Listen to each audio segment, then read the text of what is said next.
Halo Sobat Narasi Farmasi, perkenalkan saya Apoteker Widya Sutilolo, dosen pengajar di program studi farmasi Unstrat.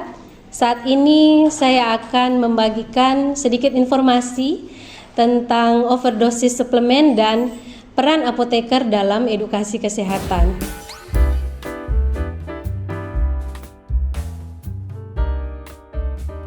Nah, hal pertama yang perlu kita pahami adalah suplemen kesehatan itu sendiri. Jadi, suplemen kesehatan adalah senyawa organik yang dibutuhkan oleh tubuh untuk menjalankan fungsi-fungsi normal dari tubuh. Sehingga dengan adanya suplemen kesehatan, sel-sel tubuh kita bisa bekerja sebagaimana mestinya. Oleh karena itu, hal ini sangat penting untuk kita bicarakan bersama.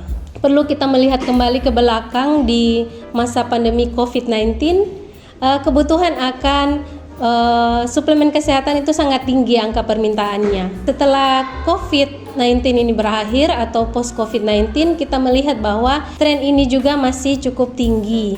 Sehingga perlu perhatian penting kita menilik seberapa tepat penggunaan suplemen ini di masyarakat. Karena masih banyak kita ketahui bahwa masyarakat masih menggunakan dengan cara yang keliru. Masyarakat belum benar-benar mengetahui apakah membutuhkan asupan suplemen atau tidak. Kemudian juga di dalam cara penggunaannya masih banyak ditemukan kesalahan. Oleh karena itu perlu berbagi informasi terkait hal ini.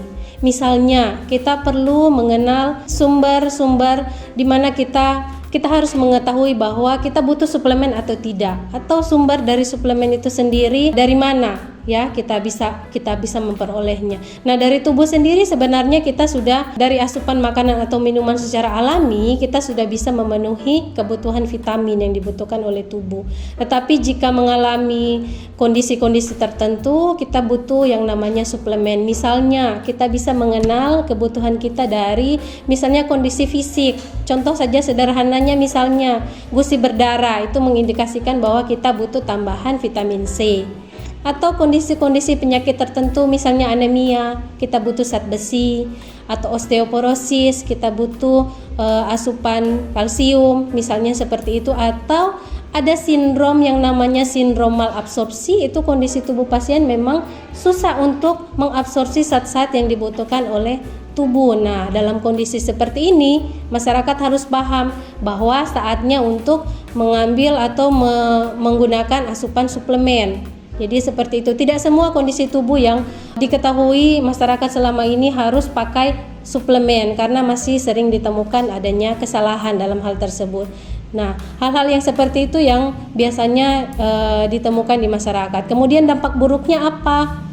Ternyata suplemen ini tidak hanya dari sisi baiknya yang kita lihat, tetapi ada dampak buruk yang besar, bahkan bisa timbul sesuatu yang fatal dari penggunaan dosis yang berlebih. Sebagai contoh misalnya, kita harus mengelompokkan vitamin ini dulu ke dalam dua kelompok besar. Misalnya, kelompok ADK itu adalah vitamin-vitamin yang larut lemak. Nah, untuk vitamin yang larut lemak, sisa yang tidak terpakai atau tidak diserap tubuh itu akan tersimpan dalam jaringan lemak dan hati. Nah, ini kalau kita terus-terusan memakai dalam jangka waktu yang lama, maka akan terjadi penumpukan, bisa menyebabkan toksisitas dan juga menjadi beban bagi organ yang akan mengekskresikan, butuh beban lebih untuk bekerja. Nah, kemudian kelompok yang kedua adalah vitamin yang larut air seperti vitamin B dan vitamin C. Jadi sisa yang diserap oleh tubuh itu bisa langsung diekspresikan oleh tubuh. Jadi pemahaman yang seperti ini harus diketahui oleh masyarakat secara luas. Kemudian hal lainnya yang perlu kita perhatikan berhubungan dengan penggunaan suplemen ini adalah strategi atau promosi ya. Iklan yang berlebihan juga bisa berdampak pada pembelian suplemen yang sebenarnya tidak dibutuhkan oleh masyarakat. Ya, jadi pesannya di sini adalah masyarakat harus bijak menilik iklannya atau promosi, kemudian membeli produk itu dibutuhkan atau tidak. Nah, peran penting yang harus dilaksanakan oleh seorang apoteker adalah mengedukasi pasien. Ada beberapa poin yang bisa saya singkat. Yang pertama adalah kenali gejala tubuh kita, apakah secara fisik atau ada kondisi tertentu memang membutuhkan asupan suplemen tambahan. Kemudian yang kedua, setelah kenali gejala, kita pahami kebutuhan Dari mana kita bisa tahu kebutuhan vitamin kita atau kebutuhan asupan suplemen? Dari pengukuran kadar di dalam darah. Setelah tahu berapa kebutuhan, selanjutnya adalah bijak memilih suplemen sesuai dengan yang dibutuhkan oleh tubuh. Kemudian yang terakhir adalah gunakan sesuai dengan anjuran. Jadi pilih yang tepat, gunakan sesuai anjuran supaya kadar suplemen yang kita butuhkan untuk kebutuhan tubuh itu tepat sesuai dengan kebutuhan masing-masing individu. Jadi menyesuaikan dengan kebutuhan kita. Mungkin demikian, sampaikan terima kasih.